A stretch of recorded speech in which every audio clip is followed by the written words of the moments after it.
성도 여러분, 여러분 혹시 크립토 나이트라는 이 용어를 들어보신 적 있으신가요? 잘 모르시는 분들을 위해서 잠깐 좀 설명을 드리고 싶은데요. 슈퍼맨 그 애니메이션 영화를 보면요, 영화에 등장하는 사실 가상의 물질이 바로 이 크립토 나이트라는 것입니다. 슈퍼맨이 처음에 만화로 나왔을 때 너무 강력하고 대단한 히어로여서 사람들이 참 많이 환호하기 시작했습니다. 그러다가 얼마 안 돼 이내 실증을 느꼈다라고 합니다. 그 이유는 슈퍼맨이 너무 센 거예요. 어떤 적이 와도 슈퍼맨을 이길 수 없어. 너무 시시하게 이 만화가 끝나니까 작가가 이래서는 더 이상 사람들이 이 만화를 보지 않겠다라고 생각해서 고안해낸 게 1940년도에 작가가 이 크립토나이트라는 가상의 물질이죠. 우리 한번 이미지를 한번 띄워주시겠어요? 이 슈퍼맨의 고향에 있는 어떤 한 광물질인데요. 이 물질 앞에서는 슈퍼맨이 전혀 힘을 못 쓰게 되는 겁니다. 그 한마디로 크립토나이트는 슈퍼맨조차 무기력하게 만드는 힘을 갖고 있는 그런 물질이라고 생각하시면 됩니다. 그러니까 오늘 이 크립토나이트라는 이 물질, 이 힘을 좀 염두에 두시고 우리 말씀을 좀 살펴보면 좋을 것 같습니다.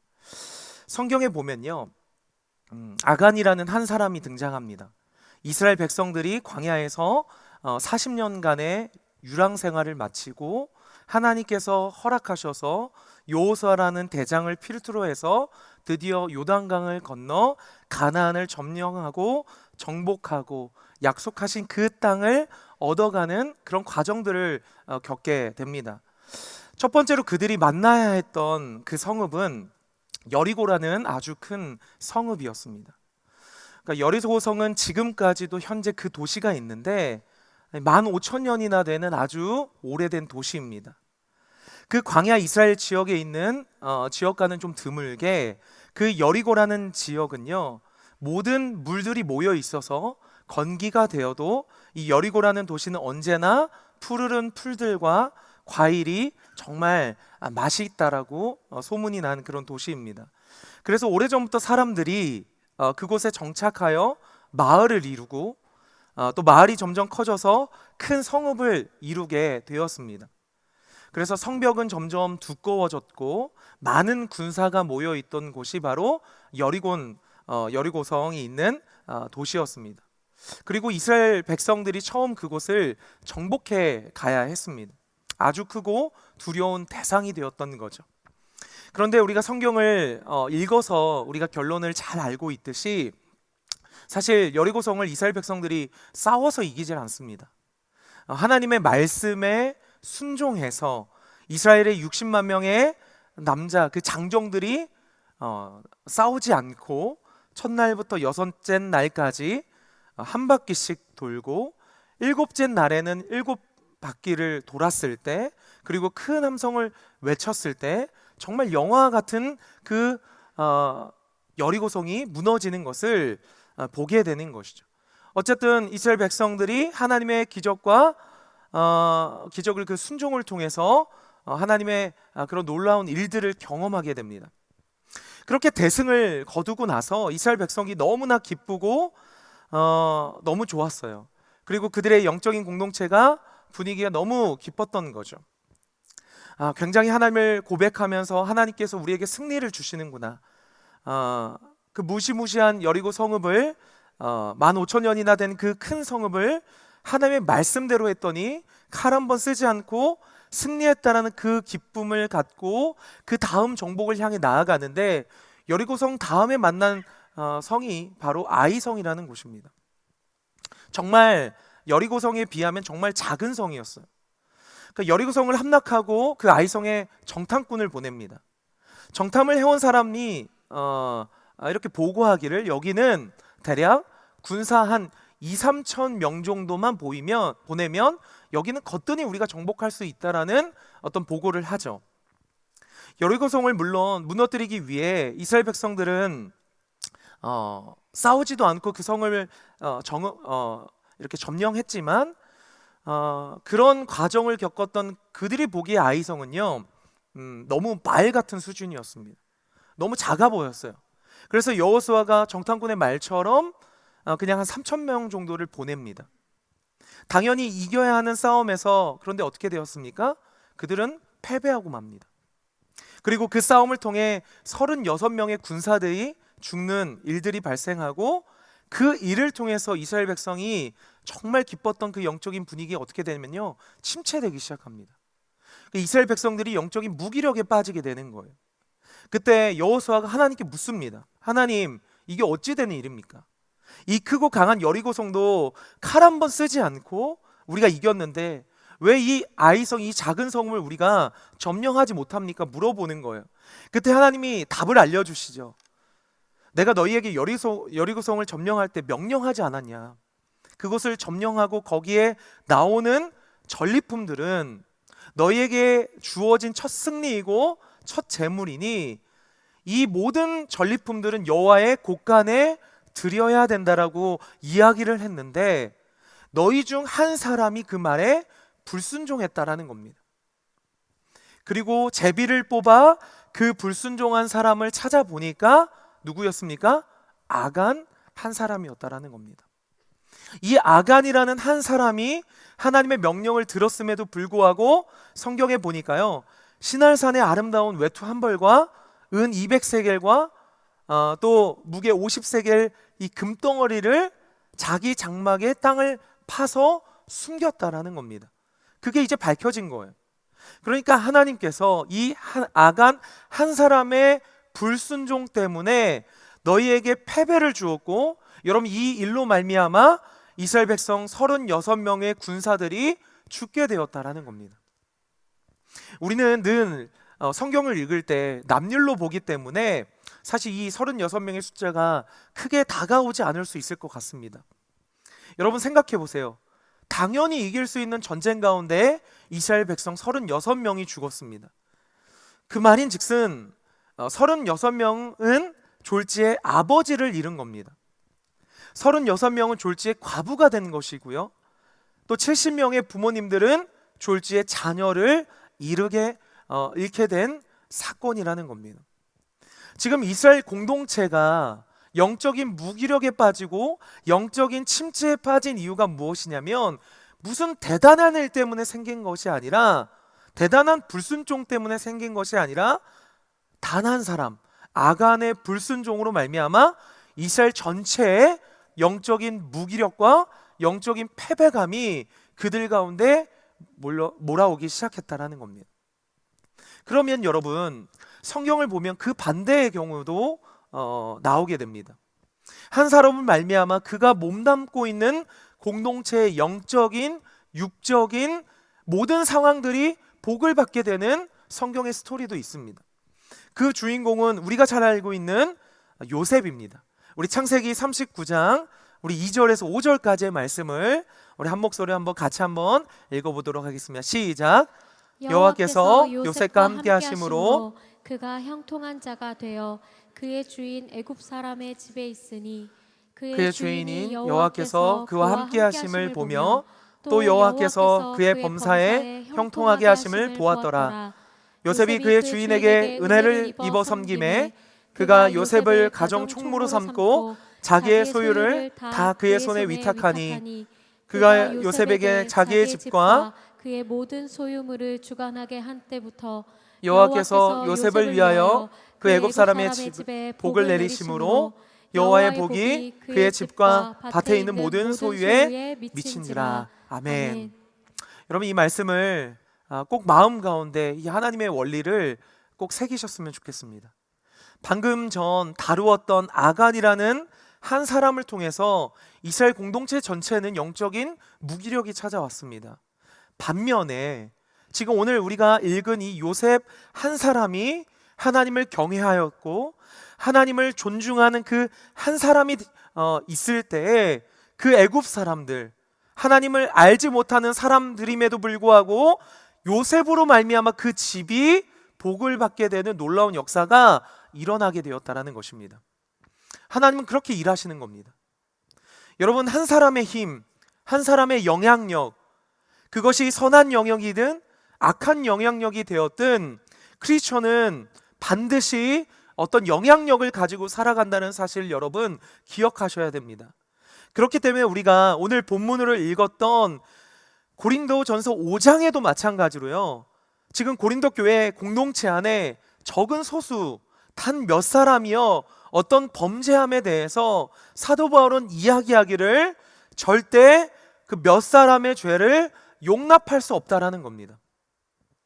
그 죄가 거듭난다라고 한다면, 거듭 그 죄가 계속된다고 하다면 그 사람을 고린도 교회에서 쫓겨나게 해야 된다라고 단호하게 사도 바울은 오늘 말씀 가운데 이야기하고 있습니다.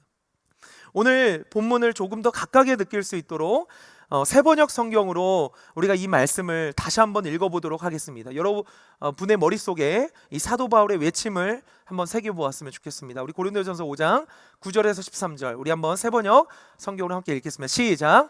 내 편지에서 음행하는 사람들과 사귀지 말라고 여러분에게 썼습니다. 그 말은 이 세상에 음행하는 사람들이나 탐욕을 부리는 사람들이나 약탈하는 사람들이나 우상을 숭배하는 사람들과 전혀 사귀지 말라는 뜻이 아닙니다. 그러려면 여러분은 이 세상 밖으로 나가야 할 것입니다.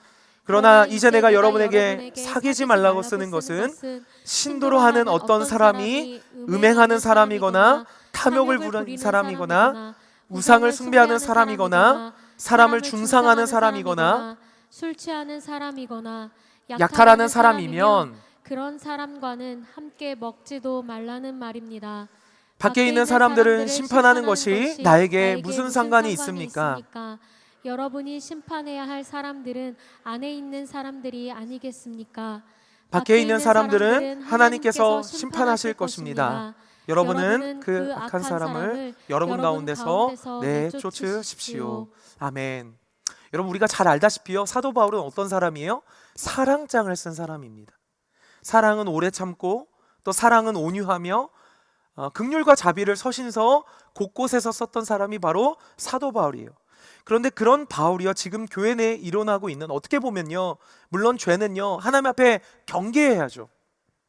그런데 공동체로 보면, 고린도 교회 전체를 보면 정말 작은 몇 사람의 문제일 수 있는데 그 문제에 대해서 사도 바울은 단호하게 이야기하는 거예요.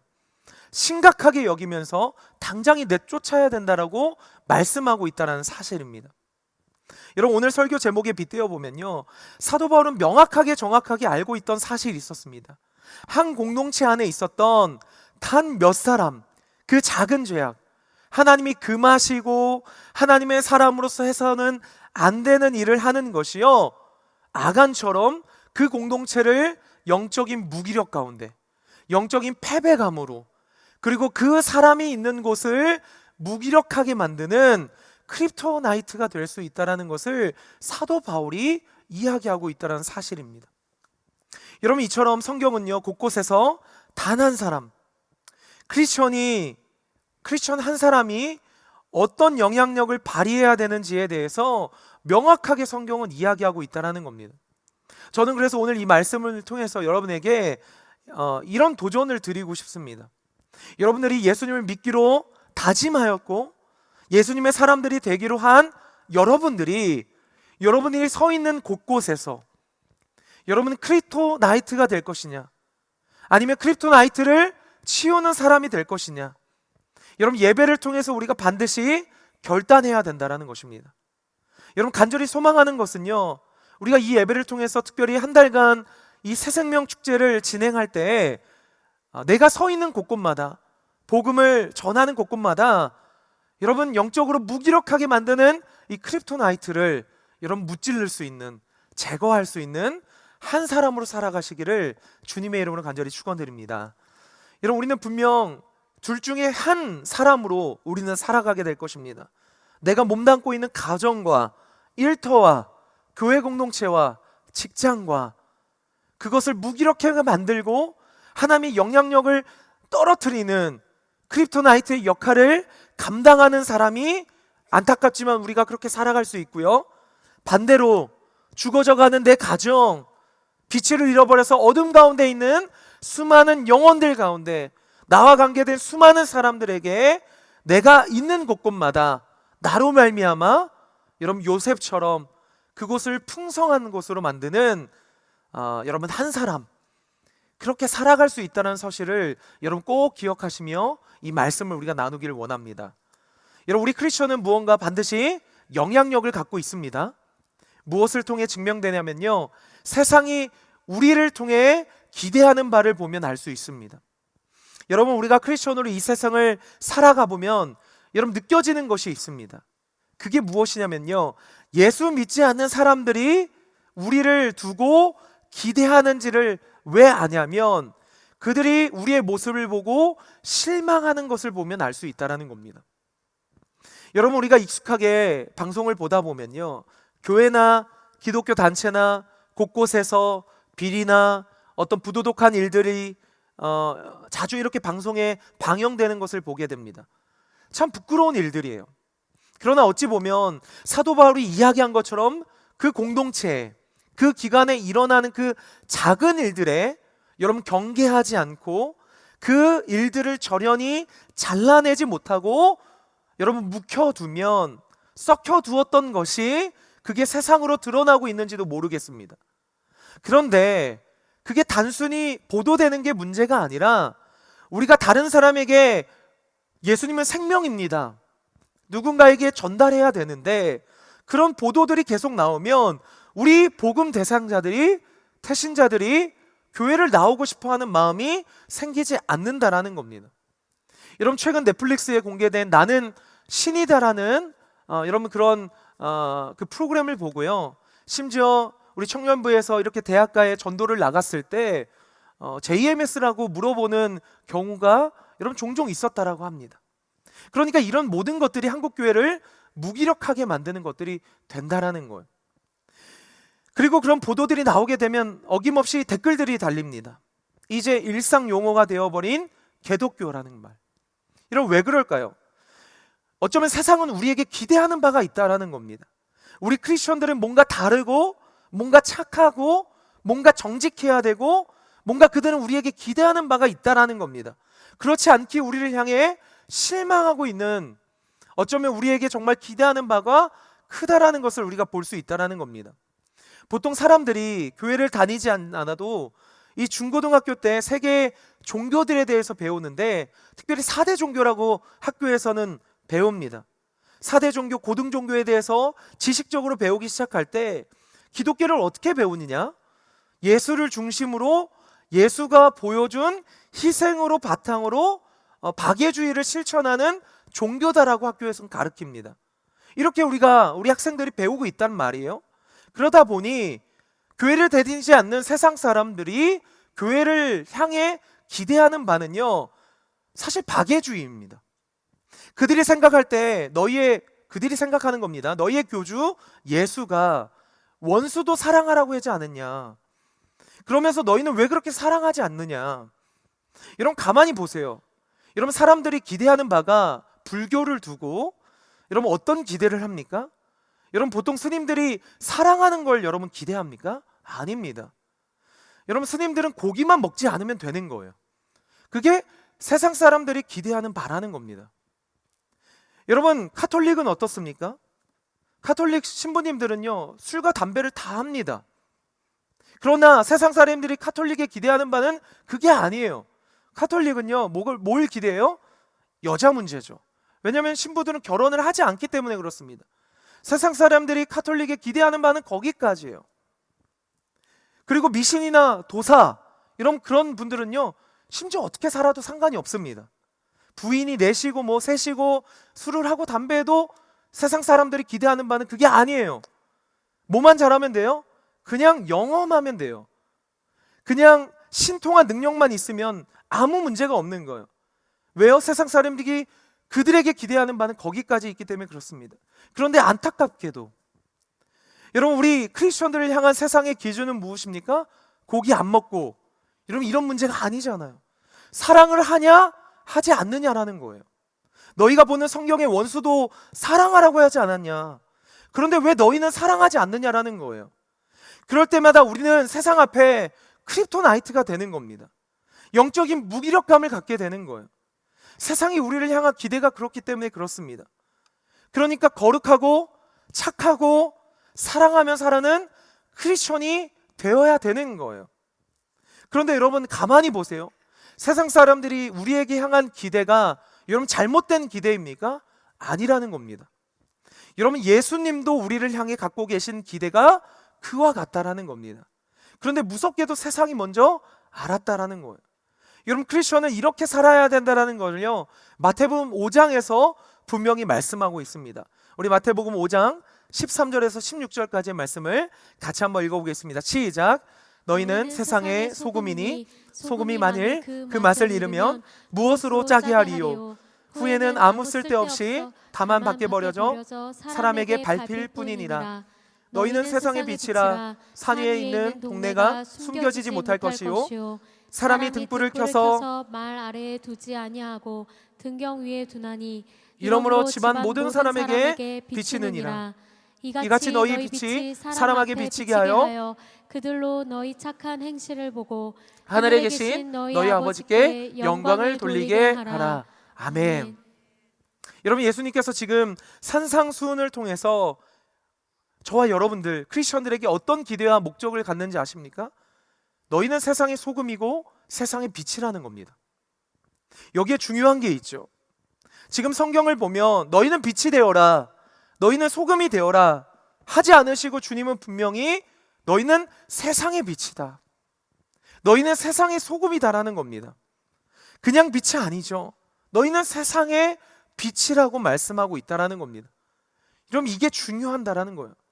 그런 차원에서 우리 크리스천들이 어떻게 살아야 되는지를요 세 가지로 압축할 수 있습니다.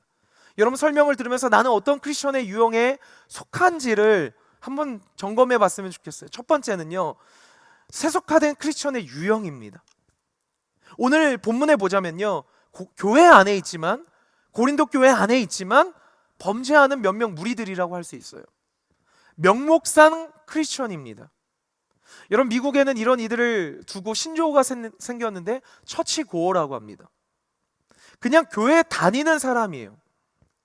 크리스천이라고는 할 수는 없고 처치고어, 교회를 다니는 사람. 워낙 미국이라는 나라가 기독교 문화고 기독교 나라니까 그냥 전통적인 어떤 문화로 가정의 행사로 교회를 가는 겁니다. 여러분 이들은 세속화된 크리스천이라고 할 수 있어요. 교회는 다니고 있지만 명목상 크리스천입니다. 그러니까 세상 사람들과 논 크리스천과 구별되지 않는 사람들이라는 거죠. 그런데 중요한 건요 그런 사람들을 통해서는요 하나님의 선한 영향력이 나타날 수 없다라는 겁니다.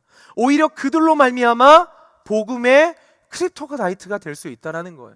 오히려 복음을 걸림돌이하는, 복음의 영향력이 떨어지게 하는 유형의 사람들이라고 할 수 있습니다. 여러분 우리가 전도를 하다 보면요 이런 이야기를 종종 들을 때가 있습니다. 교회 다녀도 다 똑같은데요, 우리 부장님 교회 다녀도 똑같이 술하고 담배 하던데요, 전혀 세상과 구별되지 않는 그 모습들. 여러분 그 일을 행하는 사람은 별것처럼 보이지 않지만 사실 그걸 세상 사람들은 보는 겁니다. 그리고 때가 돼서 누군가에게 누구가 그 사람에게 복음을 전하면 단번에 이야기하는 거죠. 교회 다녀도 다 똑같다라는 겁니다. 이렇게 복음의 걸림돌이 되는 크립토나이트가 되는 사람들이 바로 명목상 크리스천인 겁니다. 두 번째는요 금욕적인 크리스천의 유형이라고 할 수 있습니다. 이 사람들은요 죄가 많은 이 세상 속에서 나는 살고 싶지 않아라고 고백하는 사람들이에요. 난 죄 짓고 싶지 않아서 홀로 죄 지을 수 없는 환경으로 찾아가는 사람들을 의미합니다. 여러분 과거 교회사를 보면 사막에 사는 수도승들이 그랬습니다. 내가 도시에 살다가는 사람들과 어울려 살다가는 계속 죄를 지을 것 같으니까 이렇게 사막으로 들어가는 거죠. 근데 문제는요 사막에 들어가서 또 다른 죄를 짓는 겁니다. 그 가운데 시기하고 질투하고 사생아들이 생기고 거기에 여러 가지 죄악들이 또 발생하는 거예요. 여러분 오늘 본문 10절에도 있지만 사도 바울이 이렇게 이야기하죠. 너희들이 만약 믿지 아니한 자와 상종하지 않으면 세상 밖으로 나가야 된다. 한마디로 그럴 수 없다라는 겁니다. 여러분 마지막 유형인데요 바로 하나님이 저와 여러분에게 원하시는 바가 있는 겁니다. 그게 무슨 요항이냐면요, 세상 속에 그리스도인으로 살아가라는 겁니다. 우리가 세상 속에 그리스도인으로 살아가라는 거예요. 여러분, 우리가 잘 사용하는 소금이 있습니다. 여러분, 근데 소금이 맛을 잃잖아요. 여러분, 이건 세속화된 크리스천이라고 할 수 있겠어요. 겉은 소금인데요, 짜지 않습니다. 어떤 영향력을 주지 않아요. 오히려 실망감만 줍니다. 걸림돌이 되는 거예요. 이게 세속화된 크리스천이라고 할 수 있는 것이죠. 여러분, 설렁탕 좋아하십니까? 저녁들 다 드시고 오셔서 별 반응이 없으신 것 같은데요. 여러분, 설렁탕에 보통 우리 소금을 넣잖아요, 그렇죠? 그런데 만약에 밍밍한 설렁탕에 소금을 넣었는데 여러분, 아무런 맛을 내지 못하면 예수님 말처럼 그건 버려지는 겁니다. 근데 어떤 소금은요, 굉장히 고결하게 나 혼자 존재할 거야, 나 혼자 있을 거야. 여러분, 그게 바로 금욕적인 크리스천입니다. 쓰임 받지 못한 인생인 거죠. 여러분, 소금이 소금으로서의 가치 있는 인생을 살려면요, 밍밍한 설렁탕이 있어야 되는 거예요. 그때 몇 그램의 소금은요, 그 음식의 가치를 살릴 뿐만 아니라 나의 가치도 살리는 인생을 살아가게 되는 겁니다. 촛불도 마찬가지예요. 여러분, 촛불이 의미가 있으려면요, 세상이 있어야 됩니다. 어둠이라는 세상이 있을 때 이 빛은 가치 있는 의미를 만들어내는 겁니다. 여러분들의 인생도 마찬가지라는 거예요. 여러분, 이 세상은 어둡습니다. 이 세상은 맛을 잃어버렸어요. 세상은 모든 의미를 잃어버렸지만 이곳에 있는 저와 여러분이 우리가 그리스도인의 빛과 소금으로 세상 가운데 주님께서 허락하신 분명한 목적과 분명한 바른 가치관을 가지고 그 맛을 잃지 않고 살아간다면 우리가 있는 곳곳마다, 우리 한 사람 한 사람이 있는 곳곳마다 여러분, 세상은 아름답게 변화될 줄 믿습니다. 그럼 구체적으로 우리는 어떻게 빛과 소금이 될 수 있을까요? 우리가 압축되어 말씀드릴게요. 빛이 된다라는 건요, 여러분, 착하게 사는 겁니다. 우리 마태복음 5장 16절을 다시 한번 읽어보도록 하겠습니다. 마태복음 5장 16절 말씀 우리 같이 한번 읽어보도록 하겠습니다. 시작.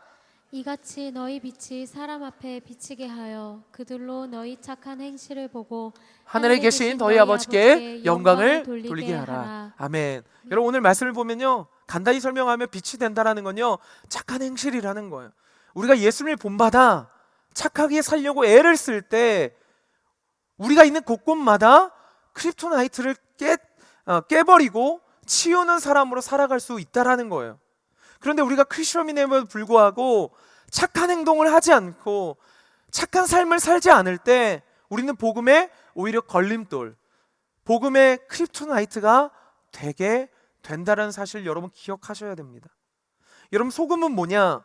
예수님께서 보여주신 희생과 헌신의 사랑을 이야기하는 겁니다. 여러분, 소금이요, 자신의 맛을 내려면 어떻게 돼요? 자신의 형체는 사라져야 됩니다. 여러분, 자기가 어떻게 그대로 있으면서 맛을 낼 수 있습니까? 자기를 내어 던질 때, 자신의 몸을 다 헌신할 때, 자신의 모든 걸 부어 넣을 때 가치 있게 만드는 소금의 맛으로서의 영향력을 나타낼 수 있다라는 겁니다.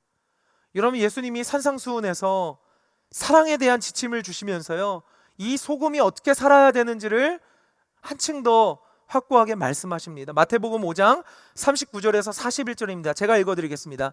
나는 너희에게 이르노니 악한 자를 대적하지 말라. 누구든지 내 오른편에 뺨을 치거든 왼편도 돌로 대며 또 너를 고발하여 속업을 가지고자 하는 자에게 겉옷까지도 가지게 하며 또 누구든지 너를 억지로 오리를 가게 하거든 그 사람과 심리를 동행하고. 아멘.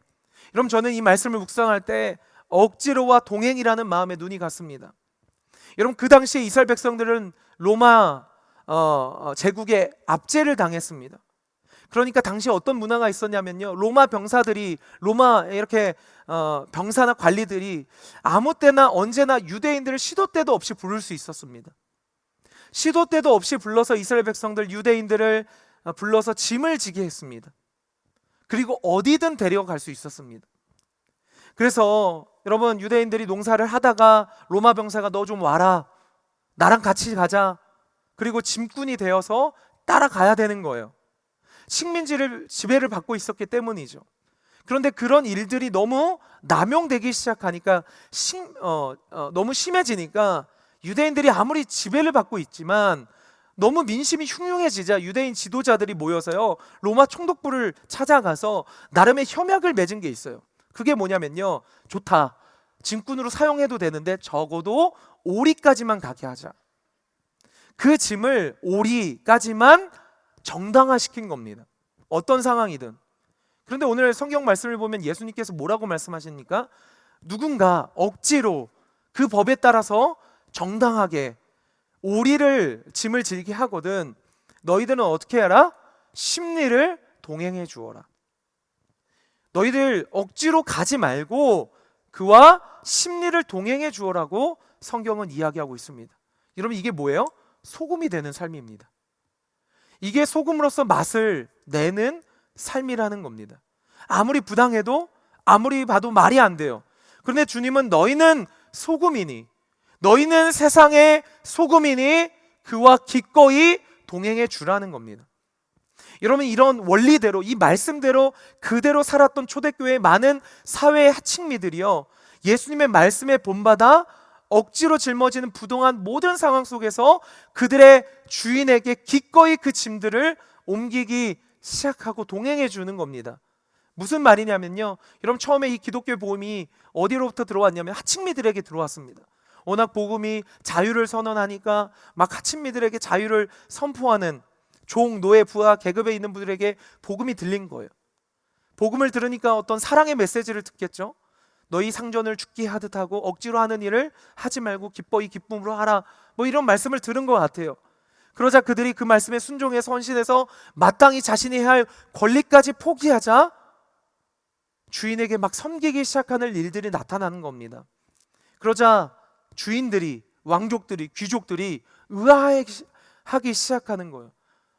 왜 이들이 기쁨으로 일하지? 왜 부당한 가운데서 이렇게 헌신할 수 있지? 그러면서 그들에게 복음에 대한 이유를 물어보게 되고 종들이 주인에게 복음을 전하고 그런 과정을 통해서 왕이었던, 황제였던 로마 정부가 국교화되는 과정까지 흘러갔다라는 겁니다. 여러분, 놀랍지 않습니까? 그 한 사람, 아무것처럼 보이지 않는 그 한 사람의 순종을 통해서 세상의 소금이 되겠다라는 그 말씀에 순종했을 때 그 한 사람의 영향력이 이렇게까지 흘러간 것입니다. 여러분, 우리나라 기독교 복음이 들어올 때는 오히려 반대의 일이 일어났습니다. 여러분, 서양 사람들이 이 땅에 들어온 거예요. 그리고 서양 사람들이 들어와서 선교사님들이 머슴을 고용합니다.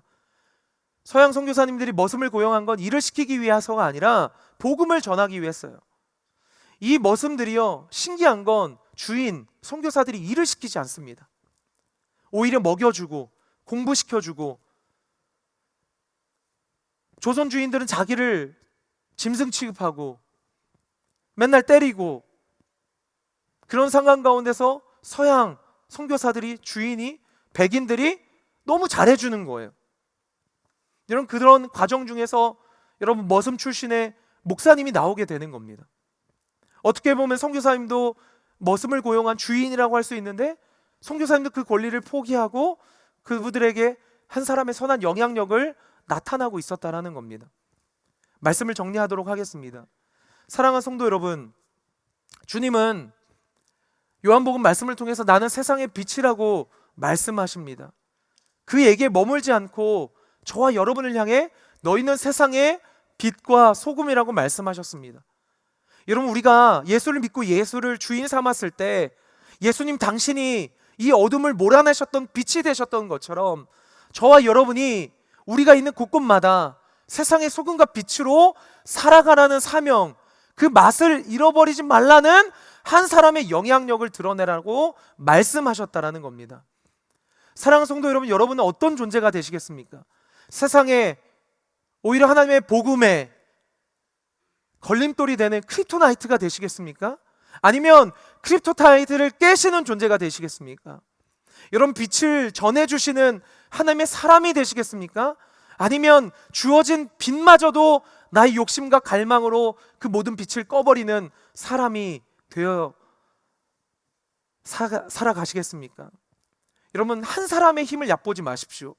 여러분, 요셉 한 사람을 통해서 그 공동체가 복을 받았고요, 다윗 한 사람을 통해 온 이스라엘 백성들이 하나님의 영광을 보았고요, 예수님 한 사람을 통해서 인류 전체가 하나님의 영광을 보았다라는 것입니다. 여러분, 하나님의 나라는 단 한 사람을 통해 놀라운 역사가 이루어진다는 사실을 여러분 기억하시길 바랍니다. 여러분, 우리가 4월 한 달간 새생명 축제 기간을 우리가 보냅니다. 우리가 빛과 소금으로 살아갈 때, 우리가 복음을 전하는 곳곳마다 무너진 영역들이 회복되어지고 영적인 무기력이 떠나는 은혜가 있기를 주님의 이름으로 축복합니다.